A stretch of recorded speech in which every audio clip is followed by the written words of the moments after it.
Let's now explore single-phasing events for delta-configured motors. Bottom line up front, delta-configured motors experiencing the loss of a single phase experience the same effects as Y-configured motors, i.e. the loss of current in the lost phase, increased current in the remaining phases, and predictable performance issues such as reduced rotational speed, an ugly sound, choking and stalling while single phase while running, and failing to rotate at all when single phase is standstill. The one primary difference exhibited between Y-configured motors and delta-configured motors is that delta-configured motors, while being single-phased, have more than one path for current. One path experiences the line-to-line differential with a small impedance. As such, delta-configured motors, having suffered a lengthy single-phasing event, often exhibit only a single burned or damaged winding. Allow me to demonstrate. Consider an unloaded delta-configured motor designed to operate using light industrial three-phase AC, characterized by 120-volt line-to-neutral and 208-volt line-to-line 60 Hz AC. Delta-configured motors experience the larger line-to-line differential. As such, let's presume phase L1 with respect to L2 is our reference with a phase shift of 0 degrees. In the unloaded condition, the motor is known to rotate at 1780 RPM and produce no torque. This is an occasion of 0 watts of mechanical power output. In the unloaded condition, each winding has a defined impedance and experiences 70 volts of counter-electromotive force in opposition to applied voltage. Accounting for the impedance value and counter-electromotive force, let's say each winding draws roughly 406 mA of current, lagging each line-to-line differential by a relative 70 degrees. Let's now take a look at line current. Given this is a balanced delta configuration, we can say each line current is square root 3 or 1.73 times as large as the nearest load current magnitude and offset by 30 degrees. I1 is roughly 703 mA at an angle of negative 100 degrees. Similarly, I2 is also 703 mA at an angle of 140 degrees. And finally, I3 is also roughly 703 mA, only it's phase shifted at 20 degrees. This is what we'd expect to experience this motor in the unloaded condition during normal operation. Note in this balanced state, current through each winding and in each line is equal in magnitude and phase shifted by a relative 120 degrees from each other. The system changes state in the loaded condition. Consider the same delta-configured motor in the loaded condition, known to rotate at a reduced speed of 1710 RPM and produce a usable amount of torque. In the loaded condition, each winding changes impedance and experiences a reduced 67 volts of counter-electromotive force at the rated speed of 1710 RPM. Accounting for the change in impedance and reduced counter-electromotive force, let's say each winding draws roughly 587.5 mA of current, lagging each load voltage by a relative 45 degrees. Let's now take a look at line current. Given this is balanced delta configuration, we can say each line current magnitude is square root 3 or 1.73 times as large as the nearest load current magnitude and offset by 30 degrees. I1 is roughly 1 amp at an angle of negative 75 degrees. Similarly, I2 is also roughly 1 amp, only it's phase shifted by 165 degrees. And finally, I3 is also roughly 1 amp, only it's phase shifted by 45 degrees. This is what we'd expect to experience when the motor in the loaded condition during normal operation.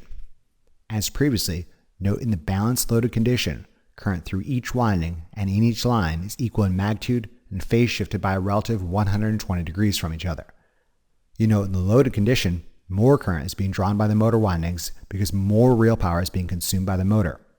Additionally, you note because the motor slows down in the loaded condition, each winding experiences less oppositional counter-electromotive force, and as a result, each winding experiences more of a voltage differential. All of these factors result in more current. Let's use these figures during normal operation as a basis of comparison for single-phasing events. Consider an unloaded delta-configured motor single-phase while running by the unexpected loss or disconnection of phase 3. You'll recall that motors experiencing a single-phase event are known to rotate slower, if at all. We might expect the counter-electromotive force component, in addition to the unbalancing effect of the single-phasing event, to profoundly influence the electrical properties of this system. Allow me to demonstrate. While being single-phase while running, the motor emits a growling sound and speed drops from the ordinary no-load speed of 1780 RPM down to 1750 RPM. At the reduced rotational speed of 1750, let's say each winding experiences only 69 volts of counter-electromotive force. The loss of phase L3, current in line 3, is understandably 0 amps. This being said, the delta configuration remains connected, and two paths for current exist through the unbroken delta. There is a path through winding AB by itself, and a parallel path through the series combination of winding BC and winding CA. To further complicate matters while rotating, voltage is no longer apportioned equally between winding BC and winding CA. Winding AB still experiences 208 volts at an angle of 0 degrees. This is what you'd expect. Winding AB appears between L1 and L2, and as such still experiences the full line-to-line differential of 208 volts at an angle of 0 degrees. Accounting for the change in impedance and counter-electromotive force, let's say winding AB draws 975 milliamperes at an angle of negative 70 degrees from A to B. Things aren't as simple for winding BC and winding CA. The altered nature of the unbalanced system ensures voltage is not equally apportioned. Let's say winding BC experiences 150 volts at an angle of negative 125 degrees B2C. Accounting for the change in impedance and counter-electromotive force, let's say winding BC draws 507 milliamperes at an angle of 108 degrees, traveling from B to C. Similarly, let's say winding CA experiences 170 volts at an angle of 135 degrees C to A. Accounting for the change in impedance and counter-electromotive force, let's say winding CA also draws 507 milliamperes at an angle of 108 degrees, traveling from C to A. You'll know current through winding BC and winding CA is the same because the loss of connection to L3 places these windings in series with one another. Let's take a look at line current. We're obviously no longer in a balanced state. We can't make use of a shortcut to determine line current. We need to perform the summation of outgoing and incoming paths. We've defined IAB to be the current traveling A to B, IBC to be the current traveling B to C, and ICA to be the current traveling C to A. Winding BC and CA are in series with one another. Let's call this current IBCA in green, which travels B through C to A. Given these assumed directions of travel, it can be said current in line 1 equals IAB incoming minus IBCA outgoing. Substituting in our given values yields I1 to be roughly 1.5 amps at an angle of negative 70.7 degrees. Similarly, given these assumed directions of travel, it can be said current in line 2 equals IBCA incoming minus IAB outgoing. Substituting in our given values yields I2 to be roughly 1.5 amps at an angle of 109.3 degrees. You will note that I1 and I2 are equal in magnitude, yet perfectly out of phase with one another. This should not be a surprise. Again, I need to remind you that phases are merely shorthand representations of sinusoidal quantities. If you think about it, I1 and I2 are measuring the same thing. They're just using different references. When 1.5 amps enters the single-phase delta via line 1, 1.5 amps leads the single-phase delta via line 2. Let's now examine the electrical theory behind the single-phasing event at standstill for a delta-configured motor. This is where things get really bad. Consider a delta-configured motor at standstill being energized by only 2 phases in a 3-phase AC system. Phase L1 and L2 show up ready to work. L3 is nowhere to be found. Upon closure of the motor starter, the motor emits an angry buzz and refuses to budge. In the locked rotor condition, i.e. an occasion in which rotational speed equals 0 RPM, each winding experiences 0 volts of counter-electromotive force in opposition to applied voltage. Given no oppositional voltage, load and line current will undoubtedly be extremely high for this motor single-phased at standstill. Current in line 3 is understandably 0 amps. However, 2 paths for current still exist through the unbroken delta configuration. One through winding AB, and the other parallel path through the series combination of windings BC and CA. Winding AB appears between L1 and L2, and as such still experiences the line-to-line differential of 208 volts at an angle of 0 degrees. Accounting for the change in impedance and loss of counter-electromotive force, let's say winding AB draws 6.9 amps at an angle of negative 40 degrees, traveling A to B. While being single-phased at standstill, the series combination of winding BC and winding CA do divide the 208 volt differential between them evenly. Accounting for the polarity, winding BC experiences 104 volts at an angle of 180 degrees, B to C. Winding CA experiences 104 volts at an angle of 180 degrees, C to A. Accounting for the change in impedance and loss of counter-electromotive force, let's say the series combination of winding BC and CA draw 3.5 amps at an angle of 140 degrees, traveling from B to C to A. Let's take a look at line current. We're obviously no longer in a balanced state. We can't make use of a shortcut to determine line current. We need to perform the summation of outgoing and incoming paths. We've defined IAB to be the current traveling from A to B, IBC to be the current traveling from B to C, and ICA to be the current traveling from C to A. Winding BC and CA are in series with one another, so let's call this current IBCA in green, which travels from B through C to A. Given these assumed directions of travel, it can be said current in line 1 equals IAB incoming minus IBCA outgoing. Substituting in our given values yields I1 to be roughly 10.4 amps at an angle of negative 40 degrees. Similarly, given these assumed directions of travel, it can be said current in line 2 equals IBCA incoming minus IAB outgoing. Substituting in our given values yields I2 to be roughly 10.4 amps at an angle of 140 degrees. You will note I1 and I2 are equal in magnitude, yet perfectly out of phase with one another. This should not be a surprise. Again, I need to remind you that phasors are merely shorthand representations of sinusoidal quantities. If you think about it, I1 and I2 are measuring the same thing, they're just using different references. When 10.4 amps enters a single phase delta via line 1, 10.4 amps leaves the single phase delta via line 2. Of note, while being single phased at standstill, lacking the moderating influence of counter-electromotive force and exacerbated by imbalance, this motor experiences sustained inrush current. Any real power consumed by this motor, rather than turning a load, would be directed towards self-damage. This is not a scenario you want to maintain for any length of time. If this motor is serviced by an overload relay set at the rated current of 1 amp, it would quickly signal an overload condition and open the primary contacts to break the circuit. Lacking overload protection, the motor would quickly be damaged or destroyed. This is most assuredly not how you want to operate this motor.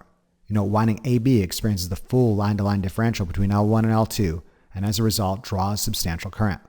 This is often why you'll observe delta-configured motors having suffered a lengthy single-phasing event with a single burned or damaged winding. Alright, before we bring this lecture to a close, let me summate what we observed regarding the electrical properties of Y and delta-configured motors being single-phased at various conditions. The following general observations can be made for all motors, regardless of configuration, Y or delta. A three-phase AC motor single-phased at standstill won't properly establish a rotating magnetic field and ordinarily won't start. The remaining windings experience not only an imbalance state, but also a complete loss of counter-electromotive force. As such, the motor experiences sustained inrush current in the remaining lines. All real power consumed is directed towards self-damage. A three-phase AC motor single-phased while running suffers one of two fates. Option 1. If the motor is operating at or above rated conditions while suffering a single-phasing event, most likely the motor will choke and stall and come to a rest, eventually experiencing the same fate of a motor single-phased at standstill. Option 2. If the motor is unloaded or operating extremely below the rated conditions while suffering a single-phasing event, most likely the motor will continue to run, but at a reduced speed. While being single-phase, it will make an immediately identifiable growling or crackling sound. Current in the remaining lines will increase. Here's a summary of the specific electrical properties you might observe for Y-configured motors while being single-phased. A Y-configured motor while being single-phased has one path for current through the series combination of remaining windings. Additionally, current in the remaining lines will be equal in magnitude, but perfectly out of phase with one another. A Y-configured motor single-phased while running will not equally divide the voltage between the remaining windings. The open winding will still experience counter-electromotive force while the motor continues to rotate. Whereas a Y-configured motor single-phased at standstill will ordinarily equally divide voltage between the remaining windings. Windings at standstill experience no counter-electromotive force. As such, the motor experiences imbalance and inrush. This is not a scenario that should be maintained for any length of time. Y-configured motors, having suffered extended periods of single-phasing, might exhibit a pair of burned or damaged windings. Then damaged winding would be the winding that lost connection to the missing phase. Here's another summary of the specific electrical properties you might observe for delta-configured motors while being single-phased. A delta-configured motor, while being single-phased, has two paths for current through the unbroken delta, one through the winding between the remaining phases, and the other through a series combination of remaining windings. Current in the winding between the remaining phases will be extremely high. Current in the series combination of windings will be equal. Additionally, current in the remaining lines will be equal in magnitude, but perfectly out of phase with one another. A delta-configured motor single-phase while running will not equally divide voltage between the series windings. All windings still experience counter-electromotive force while the motor continues to rotate.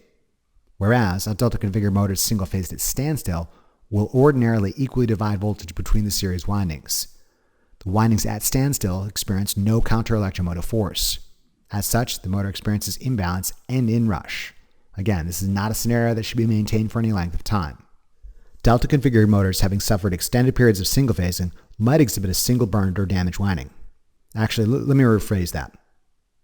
All three windings for a delta-configured motor having suffered an extended single-phasing event might be damaged, although one winding will be much, much more damaged than the rest. Ask me how I know. The more damaged of the windings will be the ones still connected between the remaining lines, whereas the two less damaged windings will be the series combination that lost connection to the missing phase. This type of forensic evidence can help you troubleshoot which line dropped connection. Alright, I do believe we accomplished what we set out to do today and more. In conclusion, this lecture examined the mechanical and electrical properties of Y and delta configured motors experiencing a single phasing event. Remember to review these concepts as often as you need to really drive it home. Imagine how well a lab will go if you know what you're doing. Thank you very much for your attention and interest, and we'll see you again during the next lecture of our series. Remember to tell your Lazy Lab partner about this resource. Be sure to check out the Big Bad Tech channel for additional resources and updates.